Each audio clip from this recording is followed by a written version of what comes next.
이 몰래 카메라의 실험 테스트 결과입니다. 한 아기 엄마가 이 유모차에 아기를 태우고 가는 중이었습니다. 이 물건 구입할 일이 있어서 잠깐 그 물건을 주목하고 있는 사이에 몰래 카메라 팀이 가서 아기를 조심스럽게 안아냈습니다. 그리고는 거기에 아기만한 크기의 인형을 대신 놓고 그리고 이렇게 지켜보기 시작했습니다. 이 물건을 구입한 아기 엄마는 전혀 자기 아기가 유모차에서 이탈됐다는 것을 의심하지 않고 다음 목적지로 가기 시작했습니다. 계속 이제 이 카메라 팀이 따라갔는데 집에 도착해서 아기를 안아보려고 보니까 인형이란 말이에요. 막 그때 그 아기 엄마가 놀라는 모습과 펄펄 뛰는 모습이 이 카메라에 그대로 잡혀 있게 됐습니다. 우리는 소중한 것으로부터 시선을 떼는 경향이 있습니다. 그리고 소중한 것에서 시선을 떼서 덜 소중한 것에 집중하는 경향이 있습니다. 우리가 남은 생에 살아감에 있어서 정말로 소중한 것에서 1초도 눈을 떼지 않고 덜 소중한 것들은 안 보거나 덜 보는 그런 삶을 살아가야 하겠습니다. 오늘 요한복음 1장 12절 13절 말씀을 보면 우리 그리스도인들이 어떻게 하나님의 자녀가 되었는지를 자세히 알 수 있도록 기록이 되어 있습니다. 이 많은 사람들이 예수님을 안 믿는 이유가 과학적으로 증명을 해달라. 그러면 증명만 되면 우리는 믿겠다라고 주장하는 사람들이 의외로 불신자들 가운데 많습니다. 그런데 우리 그리스도를 증명하는 방법에 있어서 하나님을 이 과학으로 증명해낼 수 있는 것도 있지만 없는 것들이 대부분인데 억지를 부리고 있단 말입니다. 예를 들어서 우리 어머니 아버지까지는 증명이 된다고 치잔 말입니다. 그 어머니 아버지 위에 할아버지 할머니까지도 어떻게 증명이 된다고 하지만 그 위에 할머니 할아버지 그 위에 할머니 할아버지 어떻게 증명해냅니까? 그럼 눈에 안 보이면 없는 것이겠냐는 겁니다. 없는데 어떻게 우리 할머니 할아버지가 태어났으며 없는데 어떻게 그 할머니 할아버지가 그 위에 계신데 안 계시겠느냐고 말입니다. 그러므로 눈으로 보이지 않고 과학적으로 증명할 수 없다고 해서 없다. 과학적으로 증명이 가능한 것만 있다. 라고 주장을 하는 것은 아주 무모한 주장이 아닐 수 없습니다. 과학이라고 하는 것은 기껏해야 300년 이전에 생겨진 것이고 그리고 그 위에서는 과학 위에 철학이 모든 걸 다 감당하다가 이제 분파되어져서 나와서 이제 과학이라는 것이 발전 중에 있는 것인데 과학이라는 학문이 있기도 훨씬 전에도 이 세상은 존재했었고 이 세상은 운영되어져 나가고 있었단 말입니다. 그러므로 오늘 우리가 내가 하나님의 자녀라고 하는 사실을 증명해 나감에 있어서는 과학적으로 증명하려고 하는 것이 아닙니다. 성경에서 우리에게 무엇이라고 말하느냐 하는 문제를 저희가 증명하려고 합니다. 첫 번째로 생각할 것은 예수님을 영접한다는 것은 곧 그 이름을 믿는다는 것을 의미합니다. 이 12절에서 영접하는 자 곧 그 이름을 믿는 자들, 그러니까 영접하는 자들과 믿는 자들이 같은 사람인 것입니다. 우리는 이 예수님을 영접할 때 지금 보면 자녀라고 되어 있단 말입니다. 그런데 옛날 성경에는 아들이라고 되어 있었습니다. 그러면 딸은 어떻게 하겠습니까? 그러니까 아들과 자녀의 차이가 무엇이냐면 아들은 계급적이고 그리고 기능적인 면이 있단 말입니다. 그런데 자녀는 남녀 성별을 구별하지 않고 이 부모와의 관계에 밀접한 그런 관계성자를 의미한다는 겁니다. 그런데 우리가 예수님을 영접하기만 하면, 믿기만 하면 자녀가 된다는 특권을 하나님께서 주셨는데 이걸 과학적으로 증명을 해내려니 우리 어떻게 증명을 할 수 있겠냔 말입니다. 그래서 우리는 두 번째로 생각할 것이 영접한다는 것이 무슨 의미냐는 겁니다. 영접한다는 것은 믿는다는 것인데, 믿는다는 것은 영접한다는 것인데, 영접한다는 것이 무슨 의미냐라는 겁니다. 이 영접한다는 것은 환영한다는 의미인 겁니다. 여러분, 우리가 누가 문을 두들겨서 밖에 나가봤습니다. 그랬더니 나의 아주 사랑하는 친구가 와서 문을 두드린 겁니다. 그러니까 언제 갑자기 이렇게 연락도 없이 왔느냐고 그러면서 이렇게 환영을 해주는 거, 그것을 영접이라고 한단 말입니다. 그런데 분명히 문을 열어보니까 아는 사람이긴 한데 반갑지는 않은 사람이에요. 그랬을 때는 우리가 영접을 안 한단 말입니다. 그냥 지식적으로만 대한다는 겁니다. 귀신은 하나님에 대하여 믿고 떨지만 영접은 안 합니다. 그게 야고보서 2장 19절 말씀입니다. 귀신도 믿고 두려워 떨지만 귀신은 하나님을 한 번도 영접을 해본 적이 없다는 말입니다. 그런데 우리 예수님을 믿기로 결심한 사람들은 예수님을 기꺼이 마음에 영접한다는 겁니다. 이 환영한다는 겁니다. 그러므로 우리가 예수님을 영접했다는 얘기는 한 번도 예수님을 괜히 믿었어, 안 믿을 걸 그랬나 봐 라는 생각이 우리는 없다는 말입니다. 그러므로 그런 생각이 들 때마다 내가 자녀 맞다라는 생각이 드는 겁니다. 만약에 우리 마음속에 한 번이라도 괜히 믿었어, 괜히 영접했어 라는 생각이 만약에 들었다면 그 사람은 자녀가 아닐 수 있습니다. 이런 것들은 과학적으로 증명해내는 것이 아니라 우리가 내면에서 나 스스로 알 수 있는 일이란 말입니다.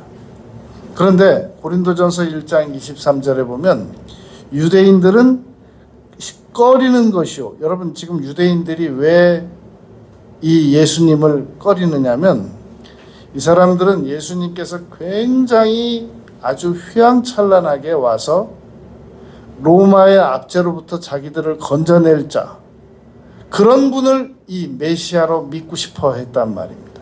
설마 자기들이 그토록 부끄럽게 여기는 십자가에 매어 달려서 죽으셨던 분이 자신들의 메시아가 되리라고는 상상도 못했었단 말입니다.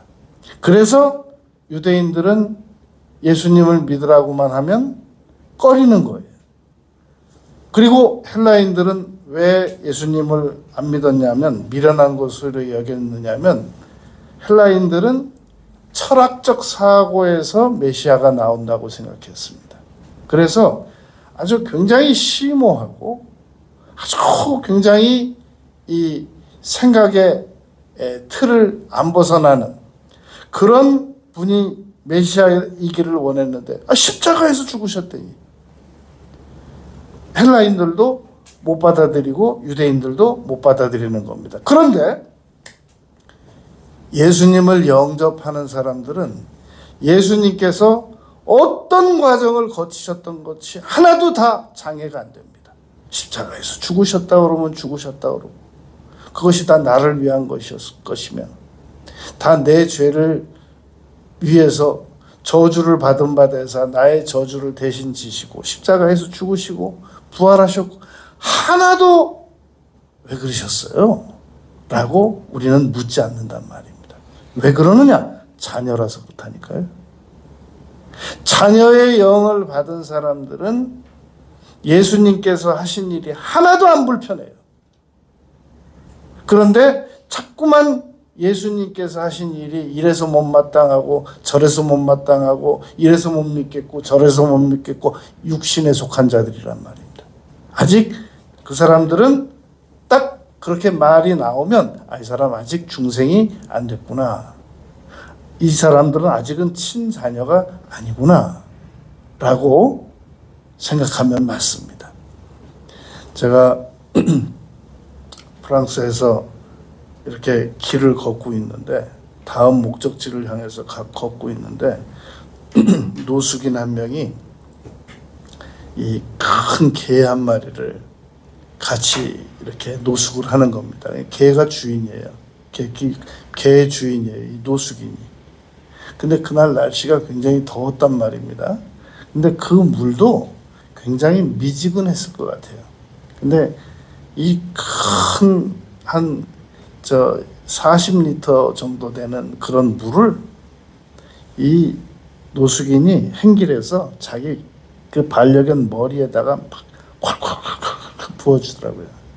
이게 막 걔가 얼마나 좋아하는지 몰라요. 그 물 막 뒤집어 쓰면서 막 혀를 핥으면서, 그러면서도 내가 가다 한참 봤어요. 그 노숙인, 오직 그 노숙인만을 딱 보는 거예요, 이 반려견이.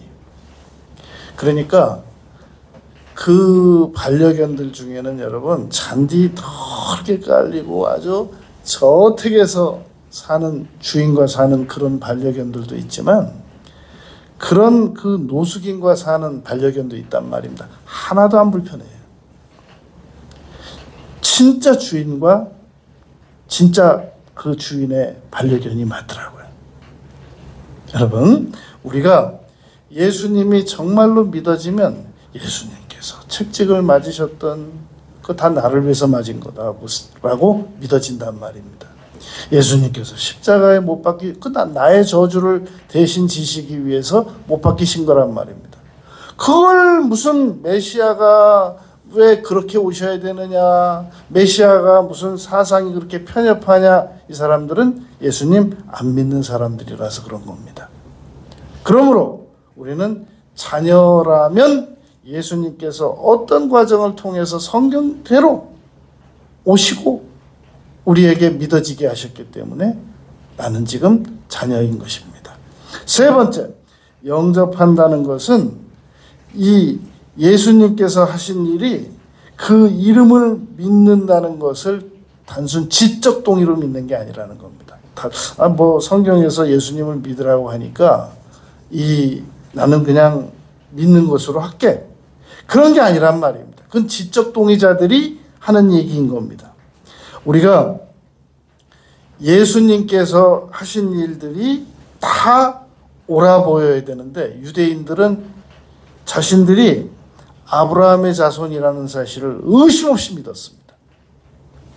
그리고 이 유대인들은 자기들이 지옥 간다는 것을 꿈에도 생각을 안 했습니다.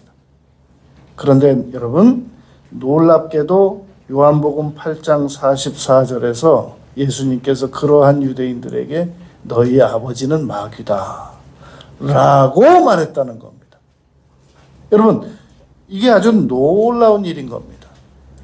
유대인들은 그토록 예수님을 안 믿고 자기들은 아브라함의 자손이라고 믿고 모세만이 자기들의 스승이라고 믿었던 사람들인데, 그 믿음이 그들을 천국으로 이끌지 못하고 그들을 이 마귀의 자녀라고 예수님께 판별을 받아야만 했단 말입니다.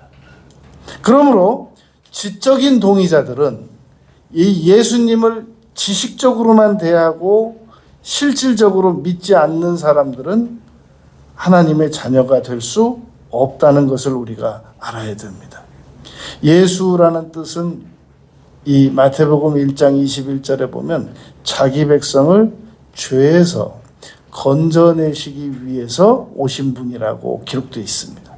그러므로 예수님을 믿으면 언제든지 내가 과거에 지은 죄, 현재 지은 죄, 미래에 지을 죄까지도 다 용서하시는 그런 예수님이시다라는 것을 지적 동의로 믿어서는 안 된단 말입니다. 이게 마음으로 믿어져야 된단 말입니다. 지식적으로 그렇대. 뭐 예수 믿으면 나의 죄가 용서가 된대. 라고 믿어가지고는 안 된단 말입니다. 영접한 사람은 이것이 마음으로 믿어지는 겁니다. 여러분, 자녀가 이 잘못을 했을 때 왜 부모가 가서 대신 빌어야 돼요? 자녀의 잘못은 자녀의 잘못이고 부모의 잘못은 부모의 잘못인 거지, 왜 우리 자녀들이 잘못하면 왜 대신 부모가 가서 잘못했다고 빌어야 되냔 말입니다. 그건 기능적이고 지식적인 게 아니라 이게 내가 내 자녀를 내가 낳았기 때문에 내가 책임져야 된다고 믿기 때문에 그런 거란 말입니다. 여러분, 왜 죄는 우리가 지었는데 예수님이 대신 십자가에 죽어주셔야 돼요? 이 세상에 우리가 스스로 태어났습니까? 하나님이 만드셔서 우리 태어났지? 그러므로 하나님께서 나를 대신해서 나의 죄값을 대신 치르시기 위해서 그가 찔림은 우리의 허물을 인하며 모르고 지은 죄 허물, 그가 상함은 우리의 죄악을 위하며 우리가 알면서 고의로 지은 죄, 그거 다 용서하시기 위하여 십자가에 죽어주셨단 말입니다. 여러분, 지금 제가 드리는 말씀이 믿어지면서도 하나도 의심이 안 되고 믿어지면서도 근데 내가 진짜 하나님 자녀 맞나? 라고 생각하는 아주 모자란 사람들이 있단 말입니다. 제가 지금 말씀드리는 게 믿어지면 그분은 자녀인 거예요. 하나님 자녀이기 때문에 믿어지는 거지 그게 자기 이성으로 믿어지고 있는 게 아니란 말입니다.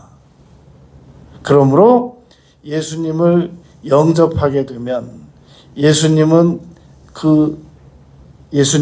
믿기 때문에 영접하게 되는 거지 그냥 믿지도 않는데 내 마음속에 환영하고 영접하고 모셔드려지지가 않습니다. 그리고 예수님이 믿어진다는 얘기는 기껏해야 지식적으로 알게 되는 그런 것이 우리 자녀가 아닌 것이란 말입니다. 자, 네 번째, 그러면 예수님을 영접하게 되면 권세를 얻게 됩니다. 이 권세라고 하는 것은 여러분, 우리가 이 권세라는 말이 신약 성경에 102번 나오거든요. 그런데 이 권세는 분명히 영적인 힘이 포함되어져 있는 게 맞습니다.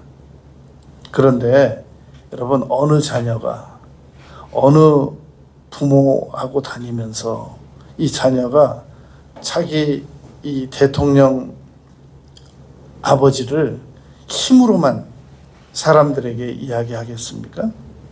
그러니까 자, 대통령의 자녀가 자기 친구를 만났어요. 그래, 너 우리 아버지 국군 군사 통제권 있는 거 알아? 너 우리 아버지 명령 한 번만 하면 어떻게 되는 줄 알아? 너 우리 아버지가 어떤 권한을 가지고 있는 줄 알아? 지금 대통령 아들이 다른 자기 친구 만나가지고 그런 얘기가 이 제대로 인격적으로 이루어지겠느냐 말입니다. 여러분, 우리가 하나님을 자녀가 돼가지고 우리가 다른 사람들 만나가지고 너 내가 천사 동원권 있는 거 알아? 우리 하나님께서는 벼락도 치셔서 사람도 해할 수 있으신 거 알아? 하나님은 이 세상 다 멸망시킬 권한이 있으신 거 알아? 이게 이 권세를 가진 자의 대화겠냔 말입니다. 영접하는 자 곧 그 이름을 믿는 자들에게는 하나님의 자녀가 되는 권세를 주셨다라는 이 권세는 그러한 기능적인 면은 당연히 포함되어 있지만 핵심적인 것은 사랑의 관계성을 더 강조하기 위한 그런 자녀의 개념인 겁니다.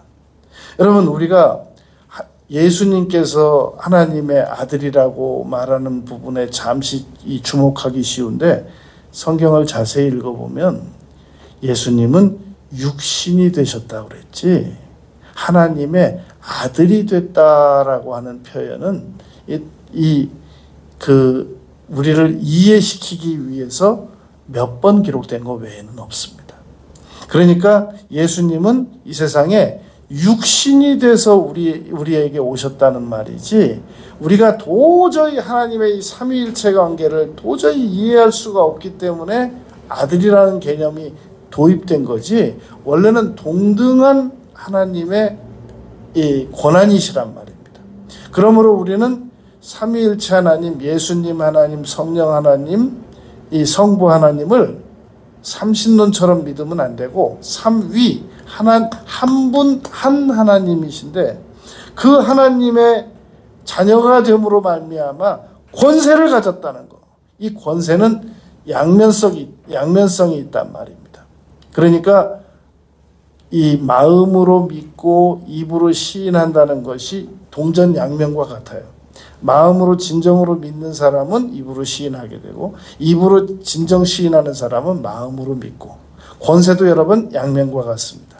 권세는 놀라운 경호원도 따라 붙어야 되고, 말 한마디만 하면 그것이 놀라운 능력이 있어야 되는데, 그건 동전 뒷면에 있는 거고, 앞면에는 사랑의 관계성이 더 강조되는 것이란 말입니다. 그러므로 여러분들께서 나는 하나님의 자녀인데 왜 이렇게 먹을 것도 없어? 나는 하나님의 자녀인데 왜 이렇게 아파트 평수도 작아? 나는 하나님의 자녀인데 왜 이렇게 돈이 안 벌리는 거야?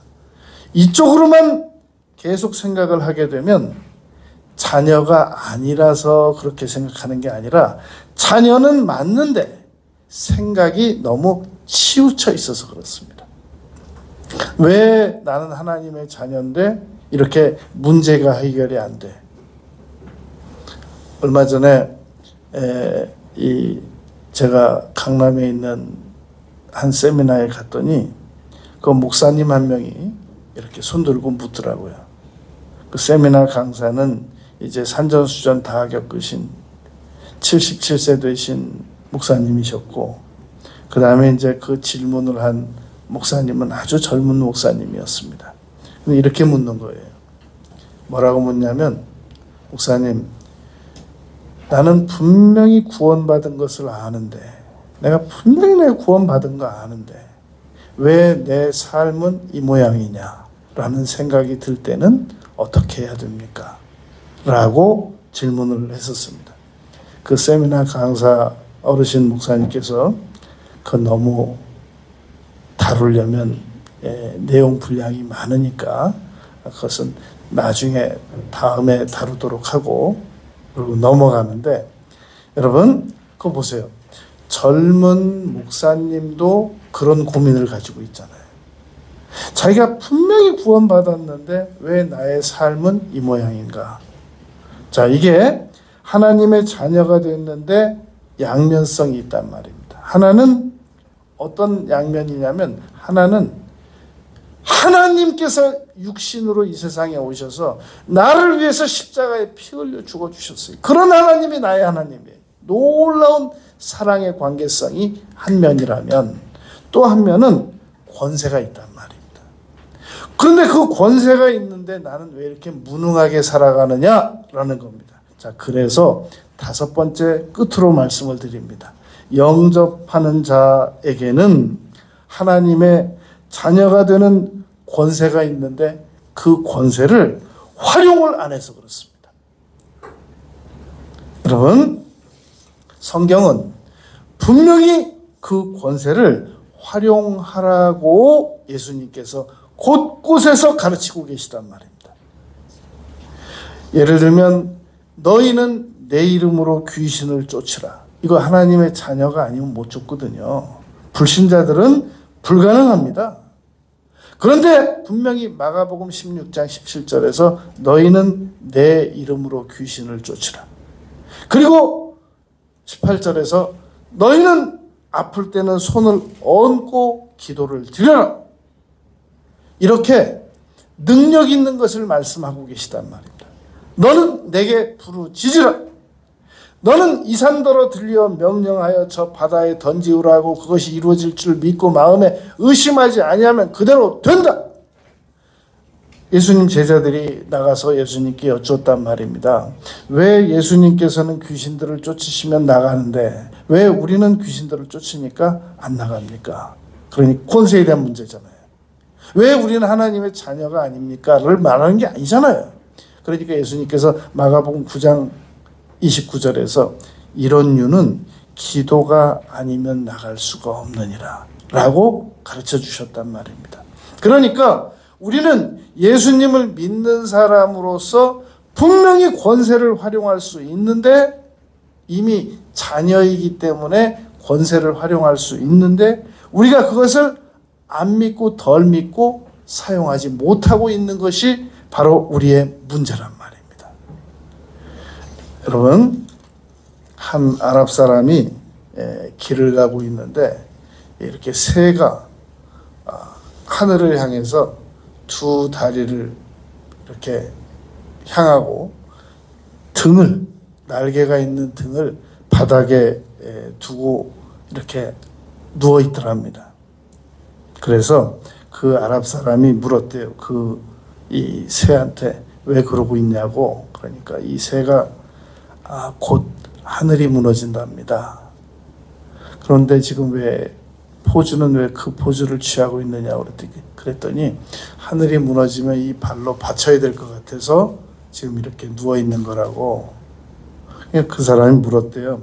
그런데 그 하늘이 무너지는데 그 가느다란 발로 받쳐가지고 하늘이 받쳐지겠냐. 그랬더니 새가 그러더랍니다. 그래도 뭔가 해보긴 해봐야 될 거 아니냐. 아무것도 안 하고 그냥 하늘이 무너지는데 가만히 있을 수는 없지 않느냐. 그렇게 이야기를 하더랍니다. 여러분, 사람들은 뭔가 해보려고 그래요. 자기 힘으로 뭔가 해보려고 그래요. 권세로만 할 수 있는 일을 자기가 뭔가 해보려고 그래요. 안 된단 말입니다. 그건 새가 무너지는 하늘을 받쳐내는 것보다 더 무모한 일을 시도해보려고 하는 겁니다. 우리가 분명히 예수님의 이름으로만 해결할 수 있는 문제를 무모하게 해보려고 그래요. 그건 그렇게 해서 해결되는 게 아니란 말입니다. 여러분, 우리는 분명히 우리의 정체성을 깨달아야 됩니다. 나는 하나님의 자녀다. 내가 할 수 있는 일이 있고 내가 할 수 없는 일이 있다. 내가 할 수 없는 일은 하나님께 맡겨드려야 되고 내가 할 수 있는 일만 내가 하면 된단 말입니다. 문제는 사람들이 하나님의 자녀가 됐다라는 얘기는 자기가 확실히 구원받은 거예요. 확실히 천국 가는 겁니다. 그런데 왜 이게 믿어졌다 안 믿어졌다 믿어졌다 안 믿어졌다 하냔 말입니다. 몇 가지 원인이 있는데 그게 세 가지 원인이 있는데 하나가 감정적으로 믿는 겁니다. 우리 사람은 지식과 의지와 감정, 지정의가 있는데 지식은 활용을 안 해요. 난 하나님 자녀 맞아. 그럼 내가 하나님 자녀로서 권세를 활용하고 의심도 내어쫓고 나는 이 믿음을 계속 유지할 거야. 이 지와 의지만 활용을 해도 되는데 감정만 활용해요. 아닌 것 같아. 난 아무래도 천국 못 갈 것 같아. 난 아무래도 버림받은 것 같아. 나는 죄가 너무 많은 것 같아. 감정을 집중해서 바라보기 때문에 이게 자녀라는 사실이 안 믿어지고 덜 믿어진단 말입니다. 그리고 분명히 성경에는 용서가 있고 은혜가 있는데 용서와 은혜는 안 봐요. 율법만 봐요. 그래서 나는 율법적으로 틀림없이 벌을 받아야 돼. 그리고 조금만 시선을 돌려서 은혜와 용서, 예수님께서 피 흘리신 거, 이걸 조금만 생각을 바꿔서 보면 되는데 끝까지 안 봅니다. 분명히 지식과 의지를 가지고 하나님께서 나를 용서하셨고 십자가에서 피 흘려 죽어주셨고 이걸 믿으면 분명히 이 감정적인 잘못된 생각이 완화되고 이길 수 있는데 안 봐요. 끝까지 안 봐요. 계속 감정에만 사로잡혀 있습니다. 그리고 분명히 우리의 지식과 의지를 가지고 은혜와 용서를 바라보면 되는데 안 봐요. 율법만 봐요. 그래서 나는 아무래도 이 잘못된 것 같아요. 또 하나, 자기 자신의 못한 것만 봐요.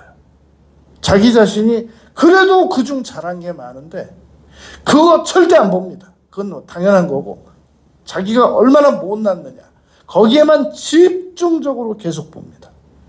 여러분, 예수님께서 나를 위하여 십자가에 죽어주신 것은 그 사실을 너도 그게 아니라 그 사실을 믿기만 하면 하나님의 자녀가 되고 그 자녀는 양날의 검처럼 양날의 양면의 동전처럼 분명히 권세를 가지고 있는데 그 권세는 안 믿고 그냥 관계성만 믿고 권세는 안 믿고 그러지 말고 두 개를 다 믿으라는 얘기라는 겁니다. 여러분, 우리가 나는 하나님의 자녀이다 라고 하는 사실만 확실히 믿으면 나머지는 우리 인간 안에는 성취 본능이 있고 성공 본능이 있습니다. 나는 하나님의 자녀다라는 사실만 분명히 믿으면 모든 것이 성공 시스템이 자동으로 다 활용이 돼서 지금보다 훨씬 더 나은 삶을 살아갈 수 있습니다. 자꾸 잊어버려서 그래요. 내가 하나님의 자녀다라는 사실을 잊어버려서 그렇단 말입니다. 여러분, 요한복음 1장 12절, 13절 이 말씀을 굳게 믿자는 말입니다. 영접하는 자, 예수님을 환영하는 자, 예수님을 지식적으로만 믿지 않고 관계성을 믿는 자, 그 이름을 믿는 자들에게는 환영하고 감사로 믿는 자들은, 의심하지 않는 자들은 분명히 하나님 자녀다. 그 하나님 자녀는 분명히 사랑의 관계성의 한 면과 권세의 자녀의 권세의 두 양면성을 가지고 있단 말입니다. 13절에 이는 혈통으로나 절대 육으로 못 만들어요. 육정으로나 이건 절대 인간적인 의지 결심으로 못 만들어요. 이건 사람의 뜻으로 이건 안 돼요. 오직 하나님께서 예수님을 보내셔서만 우리에게 이런 자녀의 특권을 주셨단 말입니다. 남은 생에 자녀로서 의심 없이 살아가는 우리 모두가 되시길 바랍니다.